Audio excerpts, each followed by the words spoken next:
did the impossible. She survived.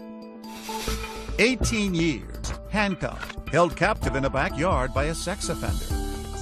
An all-new interview about how you turn your terror into triumph.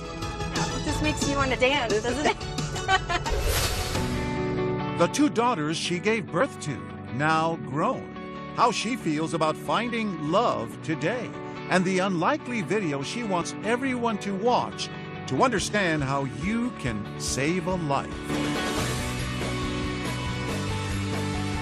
Lessons for everyone about finding joy every day. Jaycee Dugard, Freedom, My Book of Firsts. Welcome to a special 2-hour edition of 2020 on ID. I'm John Quinones. It's a story of survival that stunned the nation. Jaycee Lee Dugard was just 11 years old when she was kidnapped by a sex offender and held prisoner for 18 years. In 2011, 2 years after she was finally rescued, Jaycee sat down with Diane Sawyer. She had written a book, A Stolen Life, that recounted in stark detail what she had endured during her captivity. Then, 5 years later, the two met again. Jaycee had a new message, told in Freedom, My Book of Firsts. It was a call to action and a lesson in meeting each new day with hope. On any given day in America, you could be walking by someone whose story could change your life. See your next move. A young woman who seems to be in an ordinary, happy day. You pass by, no idea what she's endured. No idea that she was once a little girl taken captive by a sex offender, held prisoner for 18 years, surviving his rages, his abuse, giving birth to 2 children in a hidden backyard. This was Jaycee Lee Dugard when her childhood was stolen. This was Jaycee Lee Dugard 5 years ago when she talked to me after her rescue. My world changed in an instant. And this is Jaycee Lee Dugard today. Re-emerging out of her privacy with lessons she's learned in the past 5 years. Thank you. About transforming suffering into joy every single day. Oh, this is my favorite. An unexpected masterclass in resilience and renewal from someone who had to learn life's toughest lessons at age 11. Look at her. It's as if time stopped. Do you feel 35? 36. I'm 36. closer to 40. Oh. Say I look a little bit older, please. Sorry. I feel old. I feel like I've lived a lot of lifetimes, you know, and I don't really, I don't know, I don't really put an age to myself. When you look in the mirror, do you? Yes. You do? No, I mean, like, when you look in the mirror, do you? Yes. Even her face, in some ways, a constant reminder of the time stolen from her. All those years as a captive in a predator's backyard, a prisoner inside a shed. Your skin. No sun for 18 years. But you said your eyes are still very sensitive to light. Yeah, very, very sensitive to sunlight. A scar, invisible to the world. Scars she says she accepts in the life she now lives with her mother and her daughters, the one she gave birth to in captivity. I don't think there's anything inside me that isn't in anybody else. It's taken a lot of time, and it hasn't come overnight. You know, you have to put in the hard work and cry and for sure laugh about everything that you can. She says sometimes you can only find the light by looking straight through the dark memories. What it was like being in the backyard, it's always there in the back of my mind. Never really goes away. The backyard, that's always how you call it. The fences. The prison backyard. There is no way to tell you about the triumph of Jaycee Dugard today without taking you back. Hello? To those last moments when she was still a safe and happy little girl. An 11-year-old who loved her mom, her little sister, a cat named Monkey, and school and books and stories, and by holding on to the memory of everything she loved, survived and would triumph after a battle in a monstrous backyard, where a convicted sex offender let out of prison early Philip Garrido and his wife Nancy, kidnapped her, handcuffed her, imprisoned her, forced her to give birth outside. And over again, dozens of times, law enforcement would miss the easy opportunities to find and save her. For 18 years, she'd be forbidden to say her own name. So this is how her book, A Stolen Life, begins. Let's get one thing straight. My name is Jaycee Lee Dugard. I was kidnapped by a stranger at age 11, and I want Philip Garrido to know that I no longer have to keep his secret. You would never know what she survived, Oh, my pine cone? unless you notice how her face changes when she speaks of the past. And the charm around her neck, it's a pine cone. Back then, it was the last thing I touched.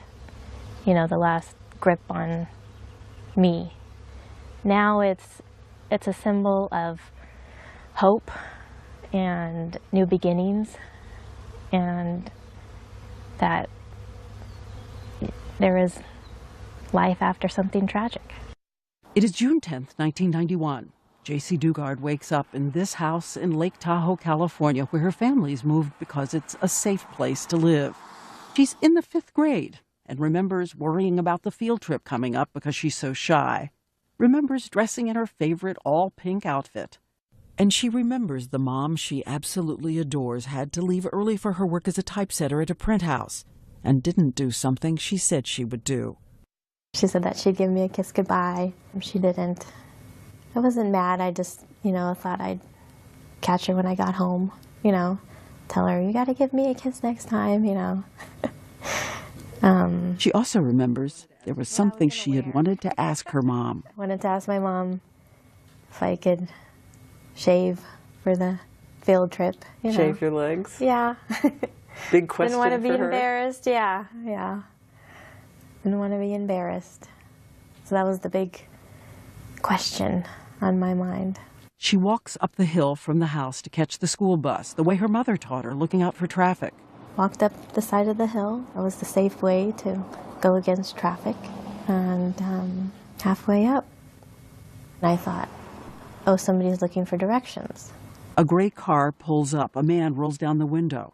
And his hand shoots out, and I just feel numb. My whole body is tingly. I don't know what it's from. I fall back in the bushes. She had been paralyzed by a stun gun. I lost control of my bladder. I wasn't even embarrassed. No time to be embarrassed. On the ground, she feels something with sharp edges. That pine cone.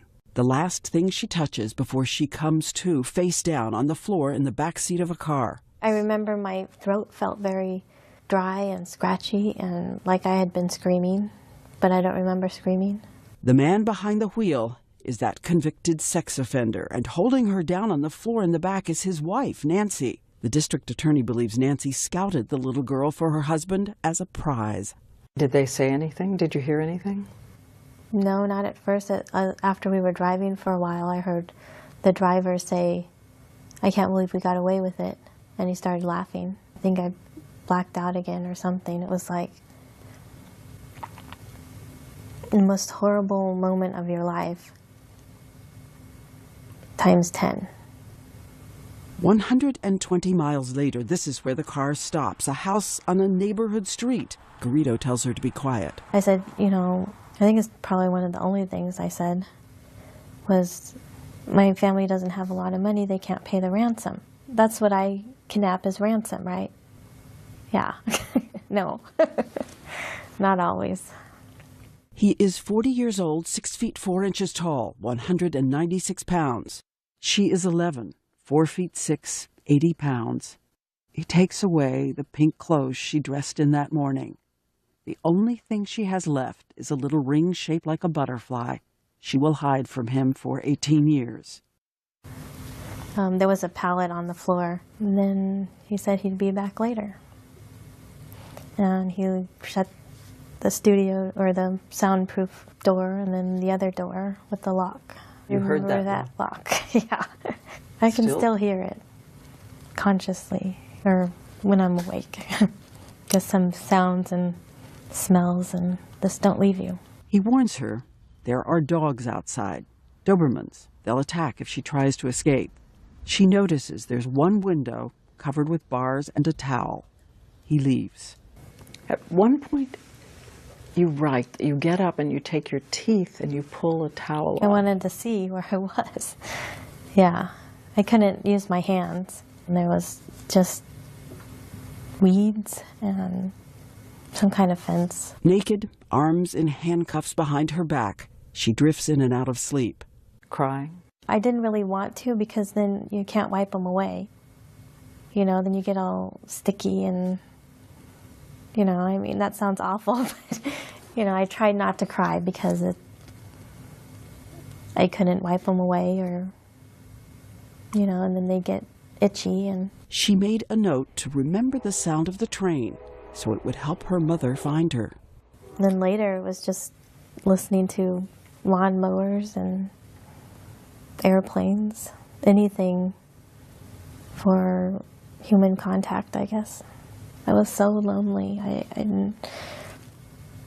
felt so alone. And 120 miles away in those first hours, a mother who loves her daughter and will never give up is already on television making a plea. It's pretty, young, innocent child. Friends have been searching all day and evening. Police started searching the neighborhood. Police set up a roadblock and go door to door. Her classmates are out in the streets holding up signs. And it's time that she comes home. But all alone, on that first night, Jaycee Dugard decides to cling to something that will sustain her. The moonlight streaming through the towel reminds her of her mother and gets her through the night. We would always sit on the porch and we would debate whether the full moon or the crescent moon was the better moon. I always liked the full moon and she liked the crescent. And just always made me think of her. Do you remember the song you and your mom sang? Looking at the moon? Hi, you are the moon. How does it go? I forget. I love the moon and the moon Sees me. I see the moon and the moon sees me. God bless the moon and God bless me. When we come back, a Time that mother's she comes search. home. You were always there. You never left me. Parole officers, doctors who miss what is in front of them. And the story Jaycee Dugard will tell for all the victims of sex abuse. A story she says is his shame, not hers. Stare it down until it can't scare you anymore.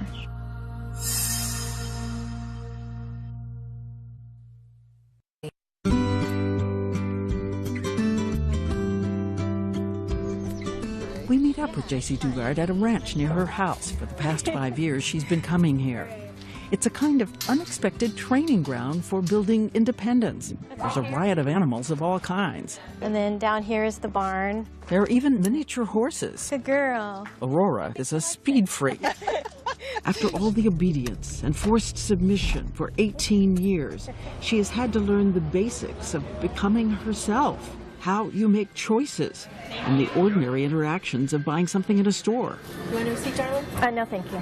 Thank you. You too. And what about going out in crowds? That's easier. I prefer not crowds. Still. Yeah. She says the hardest thing to conquer is the terror embedded inside you, for instance, of strangers and what strangers can do. Okay.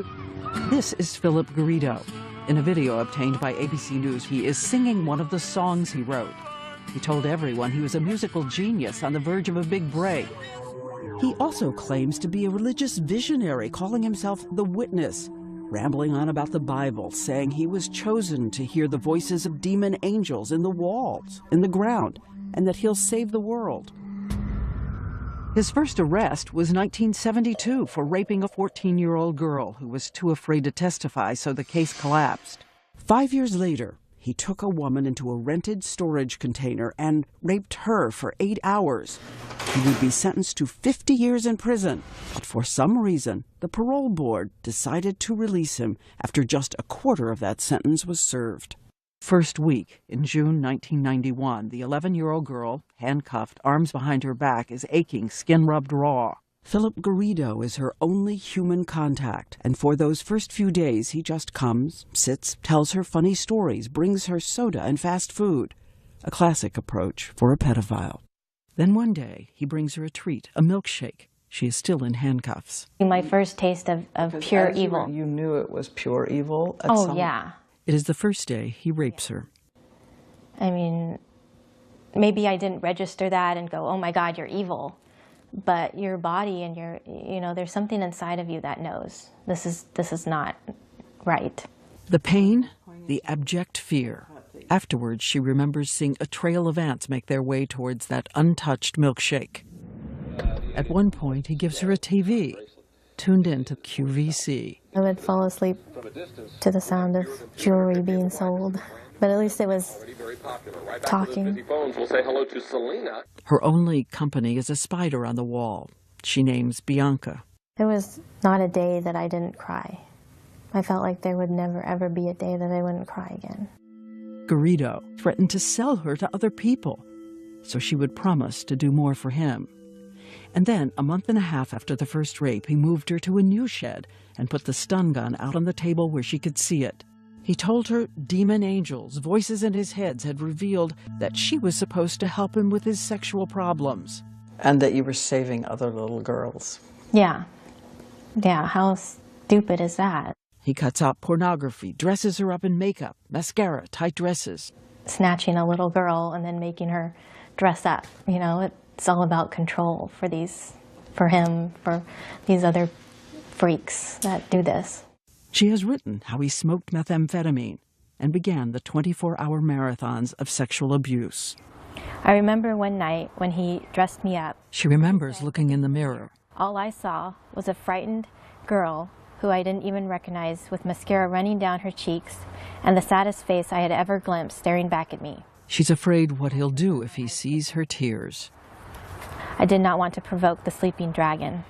Are there things from the backyard that you still can't confront, that you have not written, that you have not even allowed yourself to say?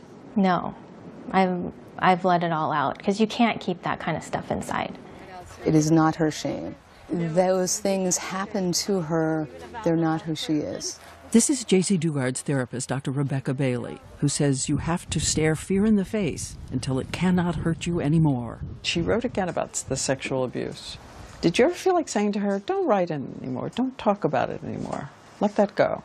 No, because I think one of the most important things of working with survivors of abduction is allowing them to have choices in every single thing they do.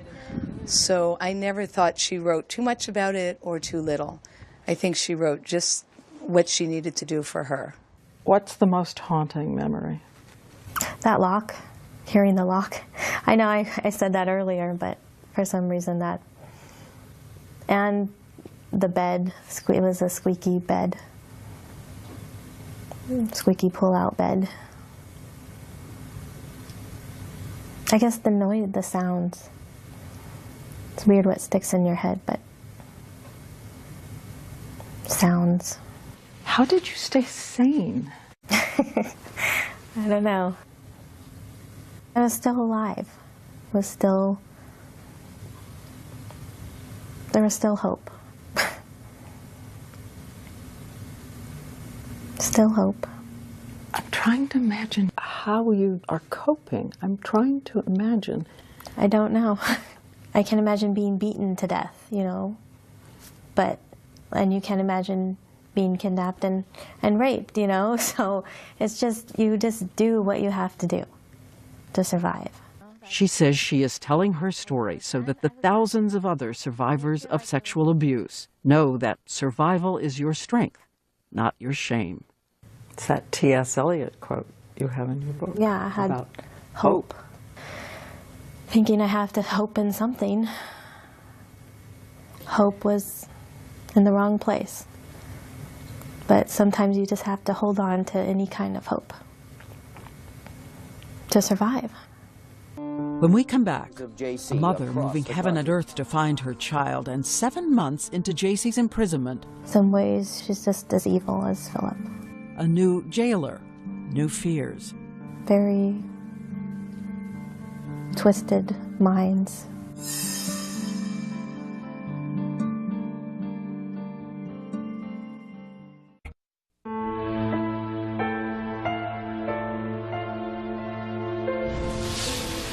As we said, for 7 months, the only human being Jaycee Dugard would see was the man who was coming to rape her.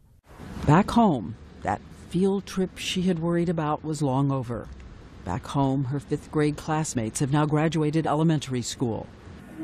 Her mom is raising her little sister, feeding Monkey the cat, and asking everyone to keep searching and believing Jaycee will return. She is coming home. That gives me a lot of hope, a lot of optimism. Somebody's, feeding me dreams for a reason. And by the way, her biological father had left the family, was never in Jaycee's life. There was a stepfather, but Jaycee was not close to him. 2 hours away, Jaycee is now being moved back and forth from the soundproof room to the larger room where she's handcuffed to the bed. Her only company, a spider, she names Bianca. Then one day, 7 months in, Garrido says there is someone he wants her to meet, and he wants them to be friends. She enters the picture. Yes. Nancy. Nancy Garrido is his wife. They had met in a visiting room at Leavenworth Prison. He, a prisoner there, she visiting her uncle. She, a Jehovah's Witness. He talked to her about the Bible. She became his partner in the hunt for little girls. She was the other person in the car that day, the one who pinned Jaycee Dugard to the floor after the two of them had stun-gunned and grabbed her. Now, when she first walks in, she brings a purple bear. In days to come, a Barbie doll, chocolate milk. I was so lonely. I craved any kind of attention. I wanted her to like me. Because I felt like if she doesn't like me, then I'm going to get in trouble. Jaycee remembers using the cartons from the chocolate milk to try to make furniture for her Barbie. Nancy starts bringing me meals. There's a TV over there, so I could watch TV as long as it was low. she told you she was sorry what they had done to you? Mm-hmm. She told me that she cried too. In some ways, she's just as manipulative because she would cry and say, "I can't believe that he did this. I wish he would have got a headache that morning that he took you." And she knew everything. Yeah, she knew everything. Everything. What makes somebody do that in the first place? Take somebody else's child just to satisfy your husband. I don't know, she's just as evil as Philip. Very twisted minds. Twisted. Okay. Does it say record still? Yes. Good. And remember the video of Philip Garrido playing his guitar? In fact, he is at a children's playground. His wife Nancy is holding the camera and will furtively move it off him away to gather pictures of little girls. You got me real good? Yes. I can see you really good. And don't forget, he is a convicted sex offender supposed to be monitored by law enforcement, at times even tracked by an ankle bracelet. As we said later, we will go to law enforcement and seek answers. When they are arrested, Nancy Garrido will also be charged with kidnapping and rape by force. We remember a moment from the courtroom. Philip Garrido, Nancy Garrido, in a jury box separated by their lawyers. When suddenly he looks at her and mouths the words, "I love you." And like her husband, Nancy Garrido will use manipulation on their 11-year-old prisoner, alternating motherly concern with coldness and cruelty. Jealous. Very jealous of me for some reason. Like I wanted her husband to rape me. Very jealous and sick. She worked by day as an aide in a nursing home, but when Philip Garrido vanished for a month, she replaced him as jailer. A whole month. He's gone. Yeah, she said that he was on an island with a friend, but he was actually sent back to prison. Only for failing a drug test. So it's the two of you. Yeah. She would lock us in every night. She wanted to watch this scary movie called The Unborn. It was awful. It was very scary. And then she would leave in the morning and lock the door. And the two of them also worked together to use Jaycee's love of animals to manipulate the little girl, giving her kittens that would then mysteriously vanish. Well, it was Tigger, and then it was Snowy, who, I don't know what happened to her. Another kitten was named Eclipse, a girl kitten. Jaycee loved so much she asked for paper and a pen to make a little diary. She writes how grateful she was for the little kitten and how much the Garridos told her they paid for her, adding, "Last night I started to cry and she heard me. She came to me and sat next to me, and after that I felt a little better. She means more to me than my own life. I see her love for me, and every entry is studied with a little heart on a string, like a balloon. The little kitten Eclipse would also disappear during one of Garrido's drug-filled runs. Garrido happened to notice that his captive had signed her name, Jaycee, on that journal. I actually wrote my name, Mm-hmm. and I tore it.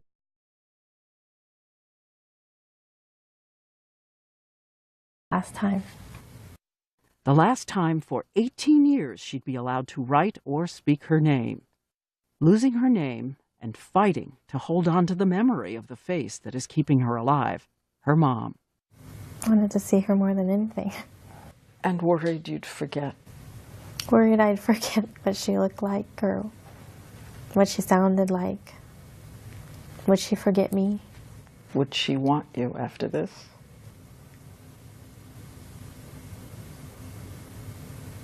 Yep. Being a mom now, you know, I know that she never forgot about me because I can never forget about my kids. But, you know, when you're a kid and you think you're easily forgettable. And her mother, Terry, is also fighting to hold on as 1 year passes, and then a second. She's alone except for her own family and friends, some of whom quit their jobs to help her. On TV, she shows Jaycee's room untouched since her disappearance. It's where Terry says she goes to pray every night. Even though she's not here, she's still in my heart. And when 34 months have passed, 1,029 days since Jaycee Dugard was kidnapped, sometimes the handcuffs would come off. Do you remember the day you weren't handcuffed anymore? I don't remember the exact day. Just all of it. I don't know if it was all of a sudden. It was over time. But she would still always be locked in a bolted room. One night, the Garridos are with her. They are watching the 10 Commandments on TV. For the first time, they bring her cooked food, corned beef and cabbage. It's Easter, 1994. And then they tell you they think you're pregnant. Yeah. 4.5 months pregnant, 13 years old. When we come back, Jaycee recounts the ordeal of giving birth. You're in labor and there's nobody there. Just scared. It was terrible pain. Didn't know what was going on. And a new fear. He held her in a chair and prayed that he would never hurt her. Stay with us.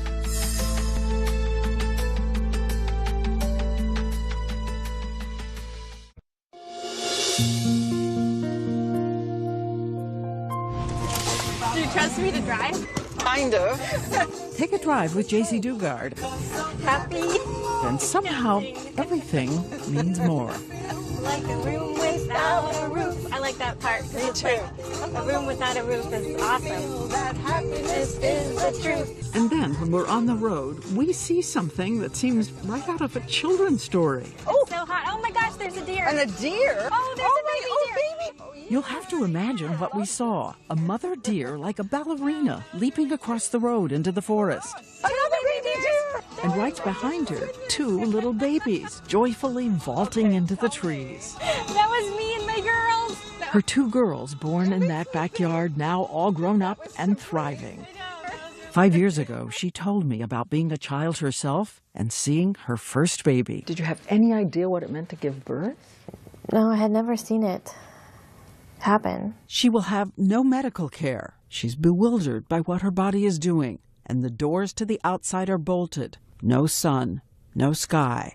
She learns the link between sex and pregnancy from TV. There was this show that he would talk about a lot, Growing Up Baby or something like that. So I'd watch that, and he was watching birthing videos and just learned. And he said that he would read up on it and he would do it? Yeah. August 18th, 1994, you're how old? 14. Having a baby in a backyard. Yep, I did. She is locked in, alone, watching Dr. Quinn Medicine Woman when she feels the first sharp pain. You're in labor and there's nobody there. I didn't know I was in locked labor, up? but yeah, I was still, locked at that time. Just scared. It was terrible pain. I didn't know what was going on. Hadn't seen anybody all day. She will be in labor all by herself for hours. Finally, the Garridos return. They give her codeine. The labor continues for another 12 hours, and with a complication, the baby is still inside her. Philip Garrido uses his hand to unwrap the umbilical cord from the baby's neck. He had seen that on one of the shows, that's what you do, because she wasn't coming out. So he did that, and she came out, and then I saw her. She was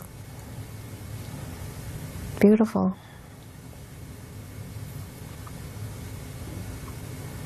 I felt like I wasn't alone anymore. Had somebody that was mine. I wasn't alone. And I knew I could never let anything happen to her. I didn't know how I was going to do that, but I did.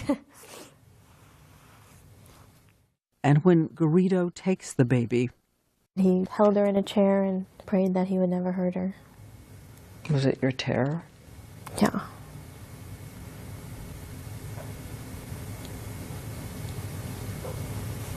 Every day. no doctors to help, no experience, no nutrition. As a 14-year-old girl breastfeeds her baby and cares for her as best she can. And impossibly, 3 years later in that same backyard, she will once again give birth, survive, and so will her second little girl. And I have a second person to love and to love me. She now has 2 children locked in a room with her. She will breastfeed a total of 6 years straight and watches TV to learn everything she can about being a good mother. Years into her ordeal, for the first time, she will be given a tiny measure of freedom. Garrido builds a fence walling off the entire backyard and places a little tent outside. And one day, she writes, she gets to walk outside for the first time in 6 years. I can feel it, she writes, the sun warm on my face. And experts who study survival say nearly all those who make it through long seasons in hell find some way to create meaning no matter the reality of their day. Amid the trash and squalor, you planted little flowers. Yeah, I like to garden. This was your garden? Yep. Even little flowers in the tent. And she hoards the children's books they gave her. She has an idea. For her girls, she'll create a little school. We had math, social studies, English, and history was the other one. And I would teach them the best I could. I only had a 5th grade education, so my math wasn't my strongest suit. In a secret act of defiance, she saves little scraps of paper and begins writing a journal she manages to hide from him. Sometimes it still sounds like a child. I would live in my own world, and I would have superpowers, like the power to heal people and animals. Sometimes she wonders if out in the world there could be a soulmate for her. The physical abuse was all I knew. But things that I saw on television were so different. And, I don't know. Look at this. I would search the world for the top teachers if I could get out of here, and psychologists and doctors. And I would organize, and we would open a free clinic for homeless people to come and interact with animals. Time on my hands to think about things I would do. Her daily life is dependency, isolation, drowning in his manipulation and control, and the constant insistence for her and the girls there is only danger outside the fence in the unknown. Jaycee Dugard writes Garrido often erupts with anger, inexplicable rants about her behavior, which she keeps trying to alter in order to subdue his moods. She says she had to study his rages, his demands, and writes about animals in the wild that play dead to survive. I was a predator and prey, very much prey, obviously. But predator too, I really had to analyze him and stay alert, stay sane. And then one day, Garrido tells her she has to help him make Nancy feel better. So he's decided that from now on, Nancy will be the girl's mom. Jaycee is just to be the sister. She has nothing of her own. She later writes in her journal, I want to be free to come and go as I please, free to say I have a family, free. Free to have my family. And next, the great mystery. Why didn't she try to escape? Did you think about taking those two girls and running?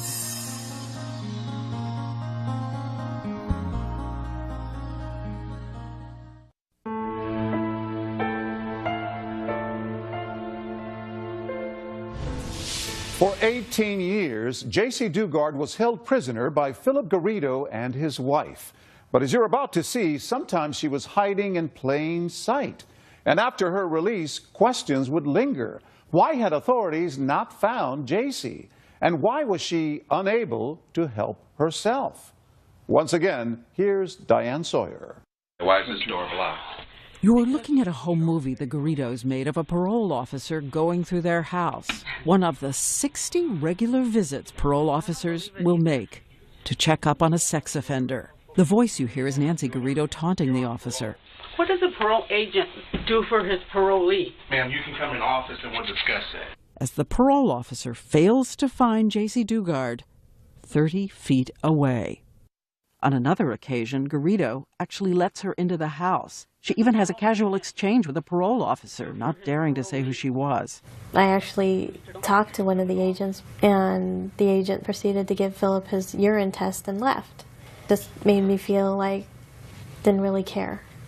A neighbor called 911 once and said she had seen girls in his yard. Nothing was done. And so more and more years go by, summers, fall, winter.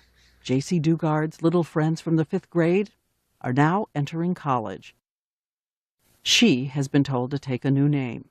Who were you? I was Alyssa. I liked the actor Alyssa Milano and Who's the Boss. I couldn't be Jaycee, so I picked another name. And who were you inside when you would be out among people? Hiding. Afraid I'm going to make a mistake and do something wrong. And no one seemed to see you? No, nobody noticed. She said by then she'd gained weight and her blonde hair had turned brown. Did you know that there was an artist's attempt to imagine what you looked like? What do you think? I don't think it looks like me.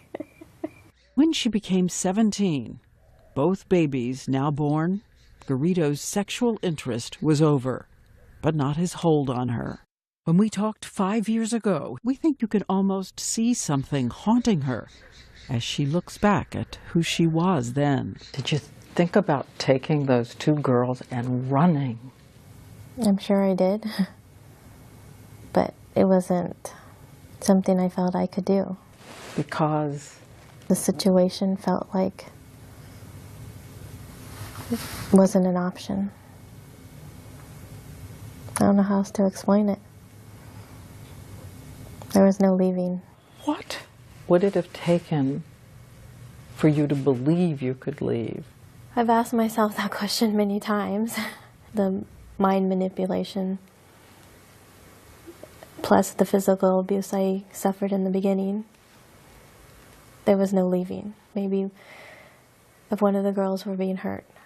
And everyone who thinks that that maternal impulse would just scoop them up to run doesn't. They were safe. I was being told that the outside world was dangerous. I couldn't ironically enough, filled with rapists and yes, pedophiles. and pedophiles. I couldn't protect them out there. It's like what I knew was safe, the unknown that was out there was terrifying, especially when thinking about the girls. Garrido had built fences around her so much higher than the ones we can see. And even when she's in her 20s, Garrido has started a printing business and she's designing cards and invitations on a computer with internet. Her mother is on her mind, but her hands are still unable to move. He said that the computer keeps track of all that stuff and he could see that. A couple of clicks. A couple of clicks. But you never... I never did it. Something always held me back. It was like I still had those handcuffs on. Which brings us to one of the great mysteries of human behavior. What was the psychological stun gun that paralyzed her action, even when the doors were unlocked? Classic. Classic. Manipulation, being responsible for everything from time to food to human companionship. And you see it over and over again. You do see it over and over again. Her therapist, Dr. Rebecca Bailey, says what happened is a kind of coping and adaptive helplessness. It comes with years of abuse, when emotional handcuffs become stronger than tangible ones, when wielded by an expert predator. Which is why Jaycee Dugard says she's on a kind of mission today to change the way we talk about victims. She's even been invited to speak at Yale and Harvard and Mass General. Hi, everyone.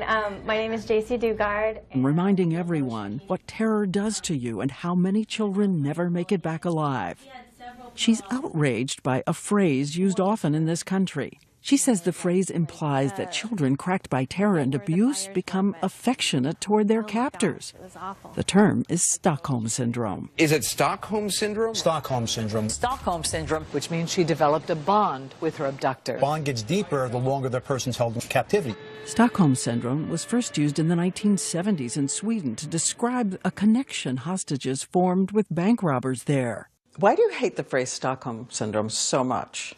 Well, it's degrading. Having my family believe that I was in love with this captor and wanted to stay with him. I mean, that is so far from the truth that it makes me want to throw up. You know, it's disgusting. I adapted to survive my circumstances.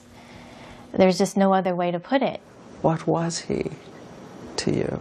He was always my captor, you know. I never forgot that. Never forgot that. But even as Jaycee Dugard was drowning in the undertow of Philip Garrida's paranoia and control, she managed to cling so fiercely to her fading memories of mother, love, and hope. And look again at her secret journals, where she makes a little list of dreams for the future. First thing on the list. See my mom. See my mom.